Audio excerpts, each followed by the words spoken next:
This is one of my favorite parts is delegation. And delegation talks about, I love this quote, your time is limited, so don't waste it living someone else's life. Steve Jobs said that. So how many of you feel like you are in a holding pattern? There's like so much to do. You can't break out of those small tasks to get to the really big ones that make that impact. This is where this exercise really works well. We used to do these lengthy time studies. It would take 2 weeks. You had to write down what you're doing every 15 minutes. And while those are great, I think this is a quick and effective way and helps you move faster into doing the things in your business that matter and then determining what you're going to leverage first. So there are 3 steps to this, and this is where the magic happens. So on the left-hand side here, you see this quadrant, and it's also in your workbook. But you could do this on a simple piece of paper and put 4 quadrants. On the top left, you write $20 an hour. Top right, you're writing $200 an hour. On the bottom left, who, and on the bottom right, how. And here's how we do this. I would make multiple copies or do this multiple times throughout the year. Once a month would honestly be amazing. You could put a repeating appointment in your calendar and do it over and over. So write down the things you're doing during the day. Just keep it with you. Add it to the column on the top where it makes sense. So what are you doing that is worth $20 or less an hour? And what are you doing that is worth $200 or more an hour? You write them in the prospective spots. So if you are reading email, would you pay someone $200 or more an hour to do that? No, goes in the $20 an hour bucket. Are you putting out your own signs? Are you scheduling photography? Are you sending out a pre-list packet? Are you creating a market analysis? Like, you determine where these go on your document. Are you calling prospects? I would say that's a high dollar per hour, right? Then from there, when you look at your $200 pile of things that you're doing, from there, you want to determine your zone of genius. And your zone of genius are those things that you love to do in your business and you're great at. These are the things that make you money. This makes you you. This is like, if you don't know, ask people around you. They'll see you light up when you talk about this piece in your business. These are your zones of genius. This is where you shine. Okay. The second part, your $20 an hour pile, this is what we're going to look through to determine who could do this for you, who could take this off your plate, what automation can come into play in order to get this off of your plate. You might have to think outside the box. Like, maybe your photographer measures the home for you. Maybe you get a person to put out your signs.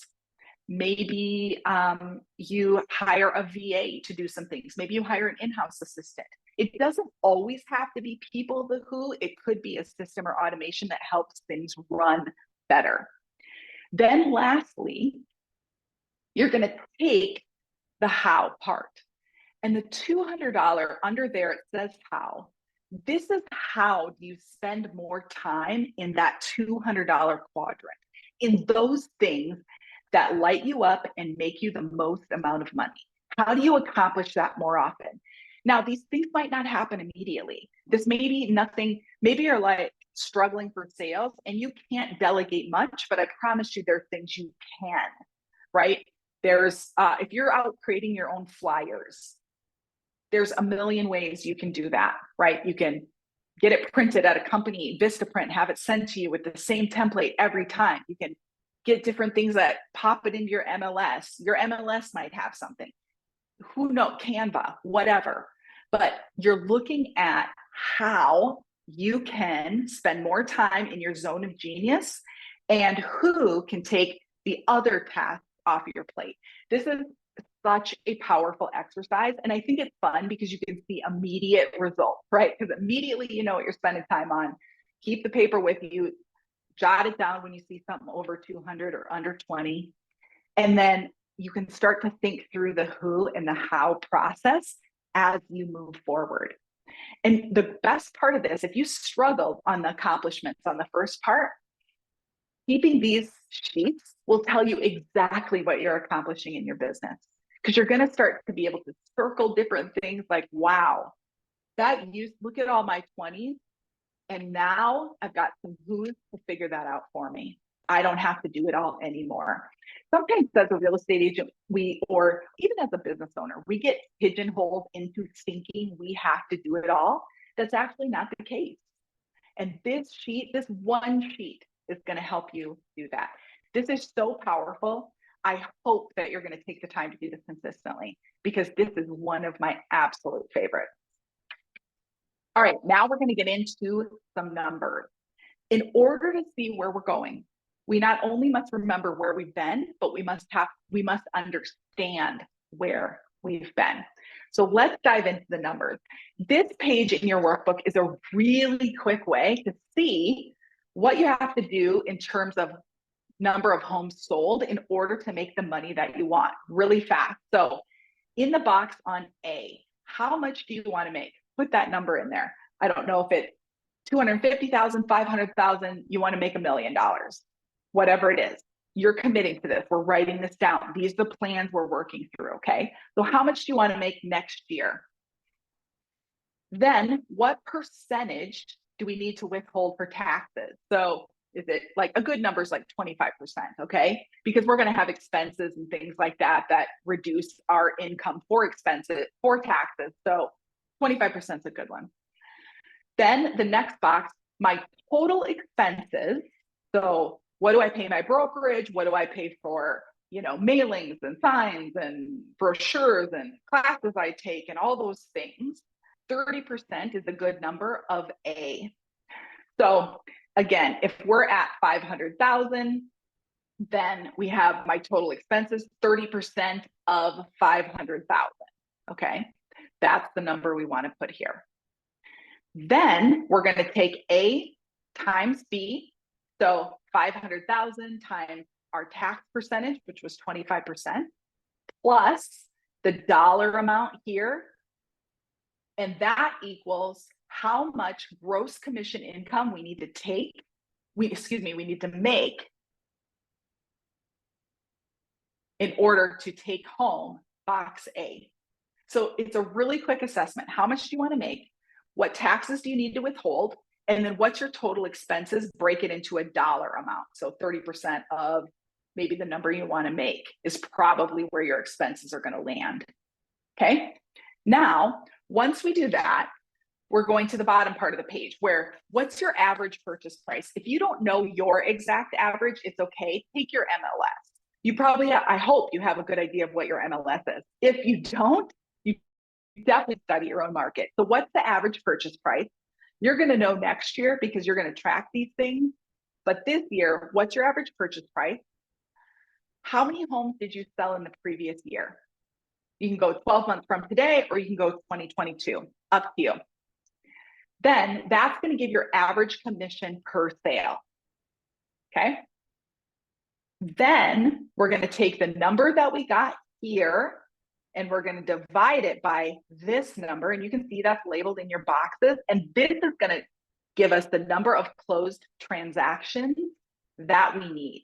So I'm going to give you a moment. Do this calculation really fast. It should not take very long, but go ahead and make that so we can see where we're at. Once you fill in those boxes, even if you do this top part, you can do the rest later. But the nice part about it is that at the bottom, this is going to be your statement of what you need to do in order to sell homes to make the money you want.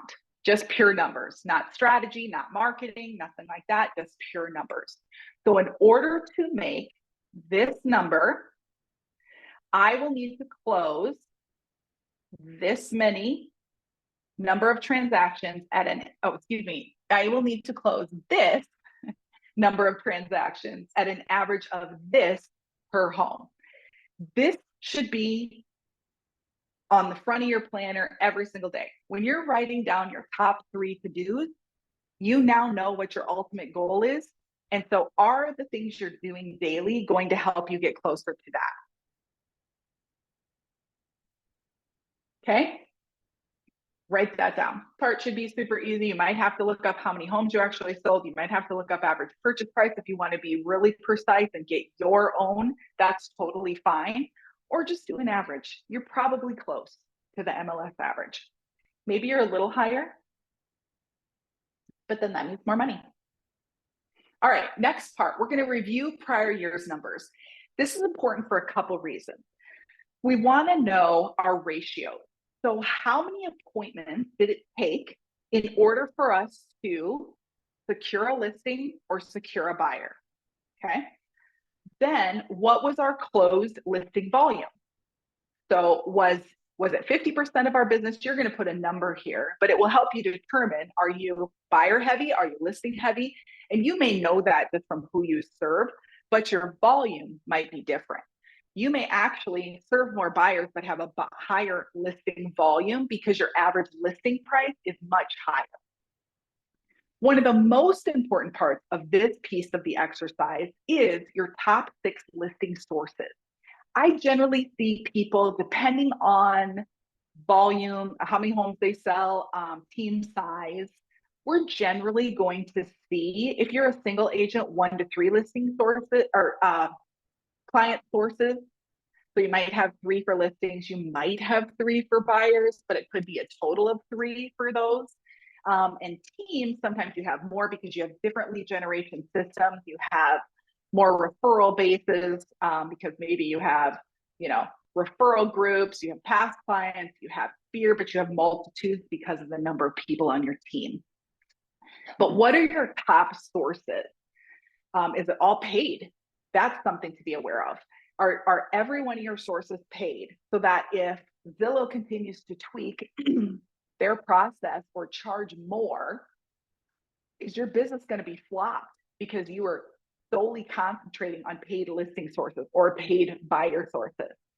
So this also helps you determine what you need to add to your business. I'm not telling you to add a whole bunch of sources, but what you're going to do is look at, if one source only provided you, call it 3 sales, and you paid tens of thousands of dollars for that source, then it is not something that should continue in your business. Everything that you spend money on, you want at least a 4 times return on that money. Ideally 10, but at least 4. None of this, we're not going to be the agents that think break even is okay, because that's not a great strategy. That is a broke strategy. So we want to have a wealth strategy, which is everything we spend money on, 4 to 10 times return. Okay. So that's why we're looking at our sources and looking at what is making us money.